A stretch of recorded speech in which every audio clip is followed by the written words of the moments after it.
Bonjour et bienvenue à l'émission Un siècle en 30 minutes. Je suis Jacques Télémac, votre animateur, et voici à mes côtés votre juge, Paul McAndrew. Bonjour, Paul. Bonjour, Jacques. Comment ça va? Ah, ça va très bien, vous? Oui, ça va, ça va. Tu as travaillé beaucoup ces derniers temps, hein? Oui, j'ai travaillé très fort. J'ai passé plein de temps sur Internet à faire des grandes découvertes. Ah oui, comme quoi?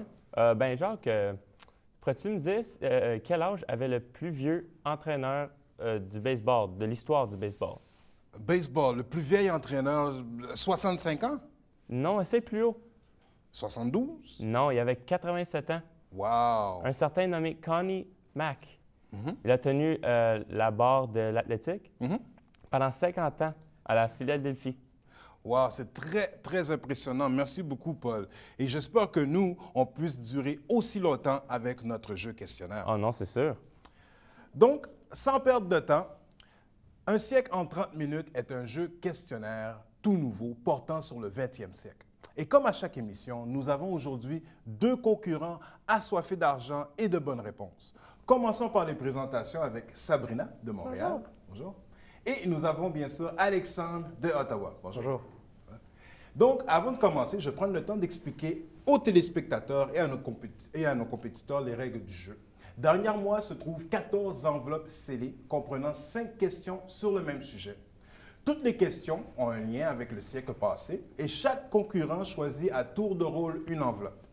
Sur ce, chacun de vous peut à tout moment répondre aux questions que je pose.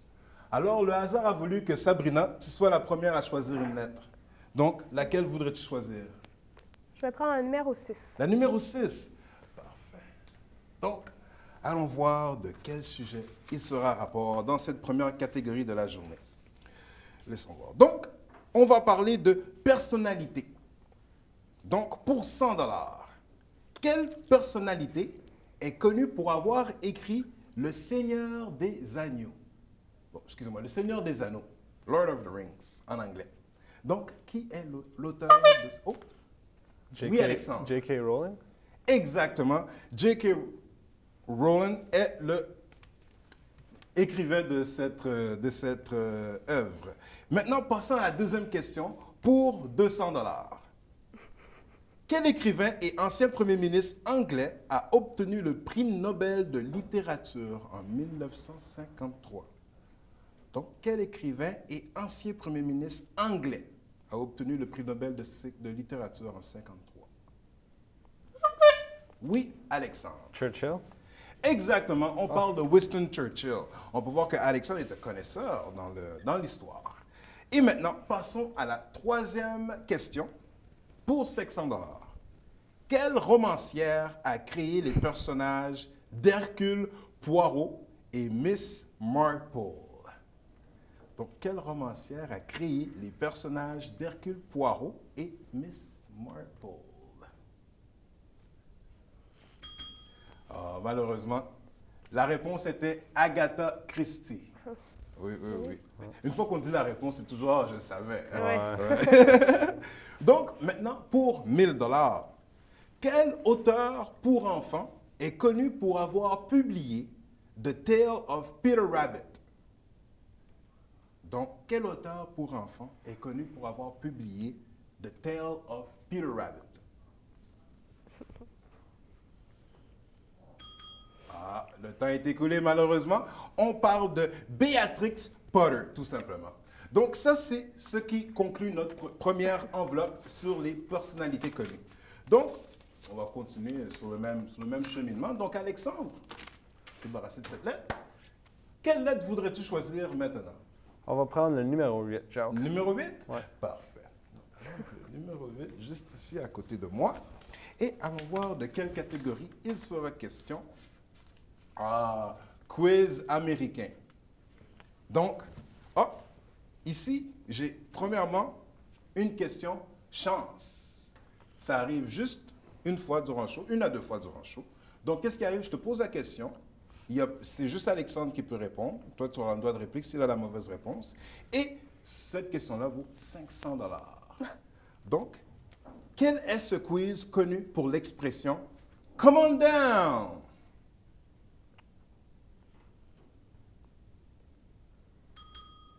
Malheureusement, le temps est écoulé. Droit de réplique à Sabrina. Quel est ce quiz connu pour l'expression « Come on down » ? Je n'ai pas la réponse. Malheureusement, Sabrina n'a pas la réponse. On parlait de « The Price is Right ». Ah. Ah oui, une fois qu'on dit la réponse, c'est toujours comme ça. Maintenant, passons à la deuxième catégorie pour 100 $. Excusez-moi, la deuxième question. Quel jeu questionnaire animé par Alex Trebek depuis 1984 est connu pour demander à ses concurrents de donner des questions plutôt que des réponses? Donc, quel jeu questionnaire animé? Oui, Alexandre. Jeopardy. Exactement, Jeopardy est la bonne réponse. Donc, Alexandre se mérite un beau 100 $, mesdames et messieurs. Passons à une autre question. Pour 200 $, quel quiz connu sous le nom de la guerre des clans au Québec pose toujours des questions provenant de sondages? Donc, quel quiz connu sous le nom de la guerre des clans au Québec pose toujours des questions provenant de sondages? Ah, malheureusement, le temps est écoulé. On parlait de Family Feud. Malheureusement, un beau 200 $ de perdu. Mais, pas grave.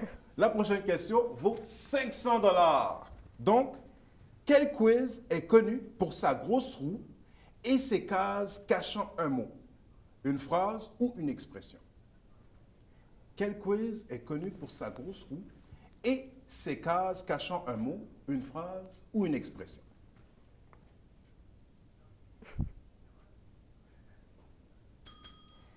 Malheureusement, le temps est écoulé et on parlait de Wheel of Fortune.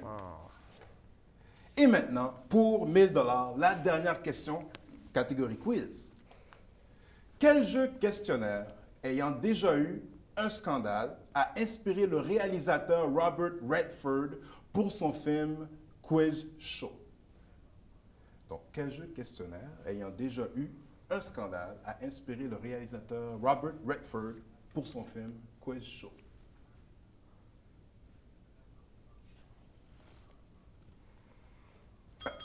Malheureusement, le temps est écoulé et on parlait de 21. Donc, ceci conclut notre section quiz. Et maintenant, vu qu'on a fourni cette enveloppe-là, on va passer à une troisième enveloppe. Donc, Sabrina, c'est à toi de choisir la prochaine enveloppe. Quel numéro voudrais-tu choisir? La numéro 11. La numéro 11, parfait. Donc, on va voir de quelle catégorie il est question dans le numéro 11, jeux vidéo. Moi, j'aime ça. Donc, la première question pour les jeux vidéo à 50 $. Dans quel jeu retrouve-t-on un plombier habillé avec une salopette rouge? Oh, Alexandre? Mario. Je vais aller au juge. Est-ce que c'est une bonne réponse, Mario? C'est une bonne réponse. Il n'y a pas plus qu'un Mario, donc. Parfait. Donc, la réponse complète était Super Mario Bros. Mario Brothers, les frères. Donc, tu mérites quand même 50 $. Maintenant, la deuxième question pour 100 $. Comment s'appelle-t-on le hérisson développé en 1991 par la compagnie Sega? Comment s'appelle le hérisson développé en 1991 par la compagnie Sega?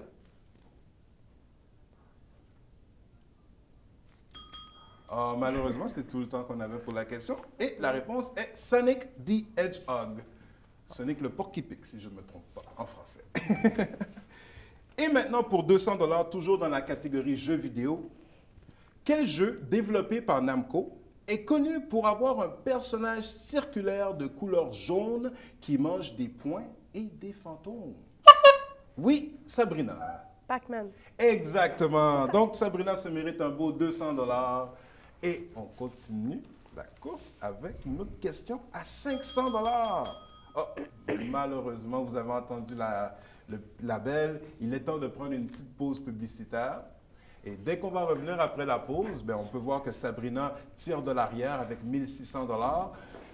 Et Alexandre gagne présentement le match avec 4300 $. Sur ce, nous avons encore d'autres sujets palpitants dès le retour de la pause. Restez des nôtres.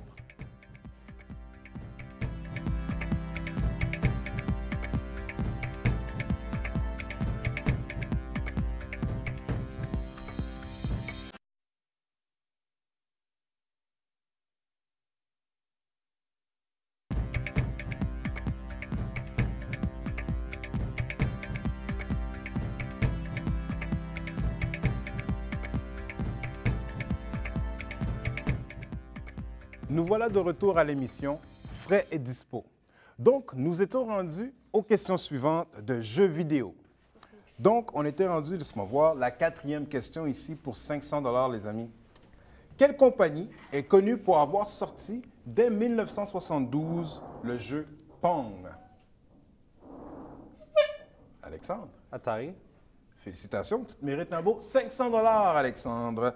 Et maintenant, la dernière question de la section jeux vidéo pour 1000 $. Quel est le premier jeu de Nintendo à être joué avec un pistolet optique? Alexandre? Duck Hunt. Exactement. Félicitations. Sur celle-là, tu te mérites un beau 1000 $ pour celle-là. Et ceci conclut la section jeux vidéo. Donc, pour la prochaine enveloppe, Alex, est-ce que tu as un choix? Quel numéro voudrais-tu choisir? On va prendre le numéro 2, Jacques. Le numéro 2? Ouais. Parfait. Alors, ici, le numéro 2 avec le bleu, hein, couleur de garçon.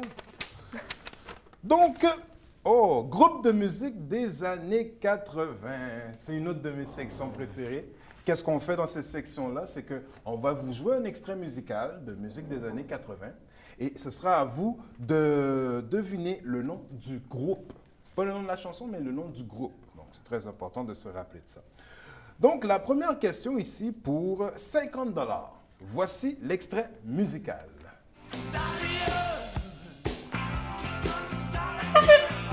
Oui, Alexandre. Les Rolling Stones.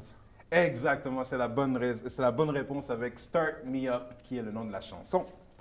Et maintenant, passons pour 100 $, passons au deuxième extrait musical. Oh, Sabrina? La compagnie créole. Oui, 100 $. Tu es une connaisseur. Maintenant, pour 200 $, voici le troisième extrait musical. C'est l'amour qui t'a assassiné, Mathia. C'est l'amour qui t'a consumé, Mathia. C'est le cancer que tu as pris. Je sais. Aucune réponse. OK, le temps est écoulé. La bonne réponse était les Rita Mitsuko. Et le nom de la chanson, c'est Marcia Bella. Et maintenant, pour 500 $, voici notre quatrième extrait musical. Love Shack, baby, Love Shack. Love Shack, baby, Love Shack. Love Shack, baby, Love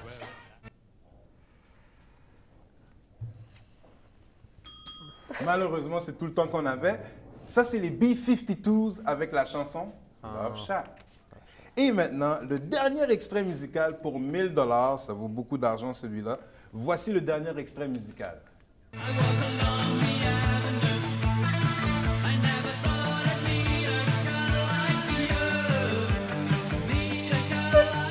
Oui, Alexandre. Les Ramones. Pardon? Les Ramones.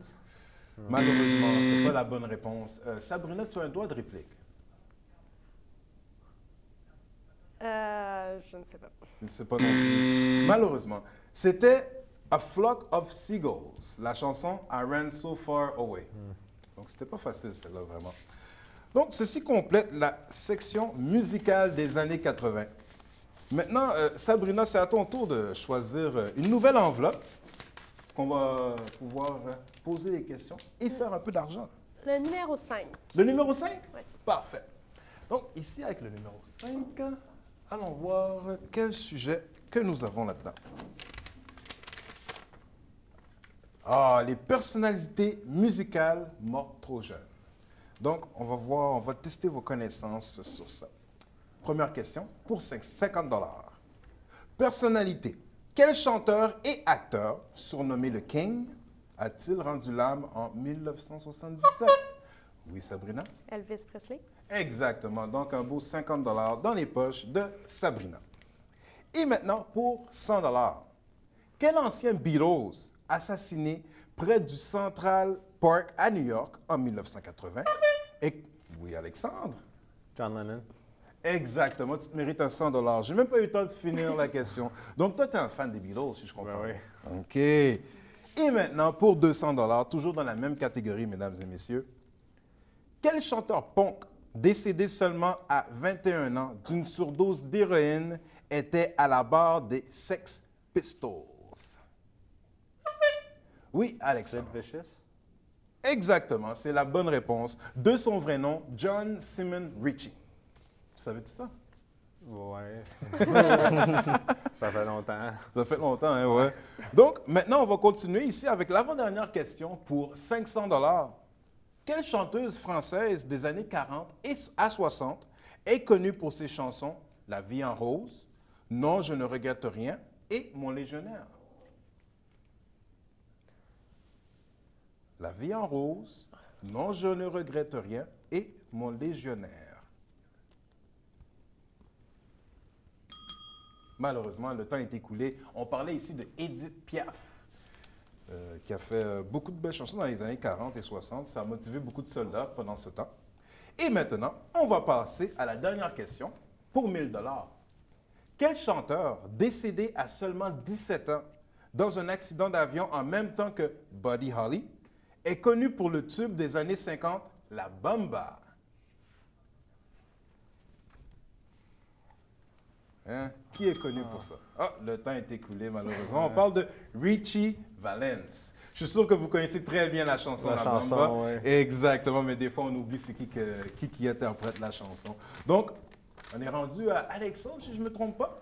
On va prendre le 14. Le 14. OK. Donc, Alexandre qui domine avec 2350 $ et Sabrina qui n'a que 350 $. Donc, on va faire une petite remontée, là, Sabrina, OK? Ouais. Donc, on est dans la catégorie des peintres célèbres présentement. Pour 50 $, Tout pour moi. ce peintre surréaliste, à la moustache excentrique, a fait une œuvre intitulée La persistance de la mémoire. On y voit des montres molles. De qui s'agit-il?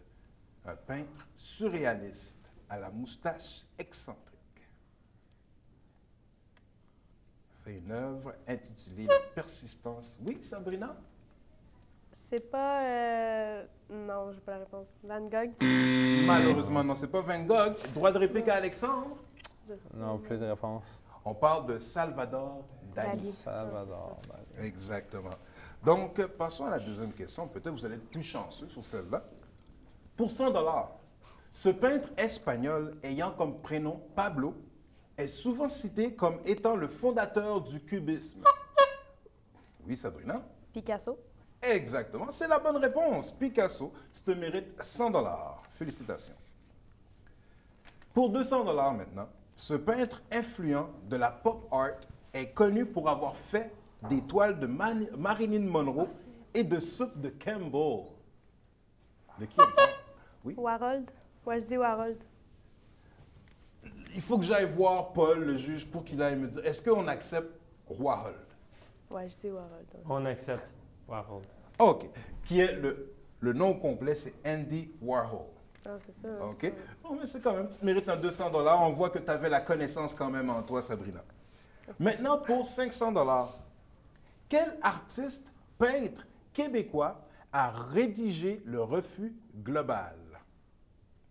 Bonne question. Quel artiste, peintre québécois a rédigé Le Refus global?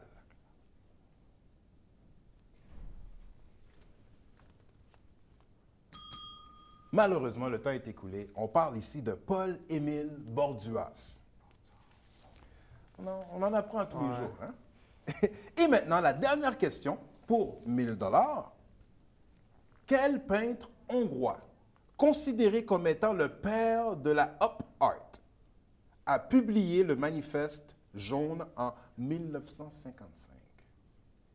Quel peintre hongrois, considéré comme étant le père de la Op Art, a publié le manifeste jaune en 1955?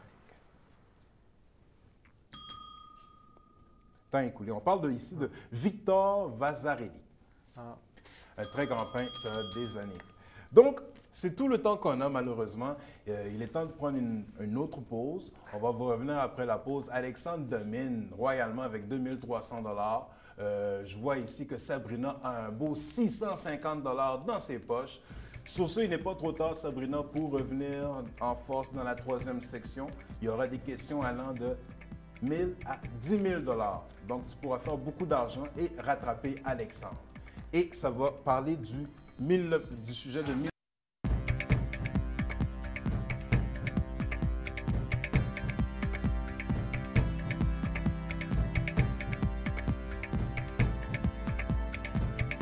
Donc, voici le montant tant attendu, celui de la série de questions de la fin. J'ai ici 5 enveloppes comprenant une question chacune. Vous devez en choisir une et si vous avez la bonne réponse, vous gagnez le montant qui est inscrit sur l'enveloppe. Attention, si vous avez une mauvaise réponse, vous perdez l'argent qui est inscrit sur l'enveloppe. Donc, j'ai 5 montants d'argent et celui qui a plus de fric, plus de questions, plus difficile. Donc, Sabrina, 650 $ et Alexandre avec 2300 $. Donc, Alexandre, quel sera ton choix? 500, 1000, 2000, 5000 ou 10 000? Je vais prendre 10 000, Jacques. 10 000, hein? Ouais. Le tout pour le tout. Le tout pour le tout. C'est bon, j'aime ça, moi. Donc, la grande question pour 10 000 $. Quelle micronation est née le 11 février 1929 suite à l'accord du Latran en Italie? Je répète, quelle micronation, comme un pays, est née le 11 février 1929 suite à l'accord du Latran en Italie? La Sicile? Malheureusement, c'est la mauvaise réponse. La bonne réponse était le Vatican. Ah! Parce que comme on sait, le Vatican est comme un petit pays à l'intérieur de l'Italie. C'est vrai. Donc, malheureusement, tu as perdu 10 000 $ à la poubelle. Oh, malheureusement. Donc, maintenant, on va passer à Sabrina. Sabrina, quelle enveloppe voudrais-tu choisir? Le 500. Le 500 $. Toi, tu joues ça. Safe. Ouais, safe, comme on dit. Hein? Bon. 1929, c'est ça le thème. Quel jour noir de la semaine marque le début de la Grande Dépression? Je répète, quel jour noir de la semaine marque le début de la Grande Dépression en 1929, bien sûr? Le jeudi. Bonne réponse, Sabrina. Tu te mérites un beau 500 $. Donc, on peut rajouter 500 $ sur la caisse à Sabrina. Et maintenant, Sabrina, si je ne me trompe pas, tu es notre heureuse gagnante aussi, vu que Alexandre est présentement dans les dettes. Donc, si je ne me trompe pas, Sabrina, tu te retrouves présentement avec 1150 $ pour faire les petites épiceries, faire des shopping de Noël. Et malheureusement, tu es dans les dettes, toi, Alexandre, 2000, ça ne marche pas ton affaire. Et revenez-vous la semaine prochaine, mesdames et messieurs, pour une autre émission de Un siècle en 30 minutes. Quant à vous, Alexandre, malheureusement, vous ne serez pas des nôtres. Merci beaucoup d'avoir écouté l'émission. À la semaine prochaine.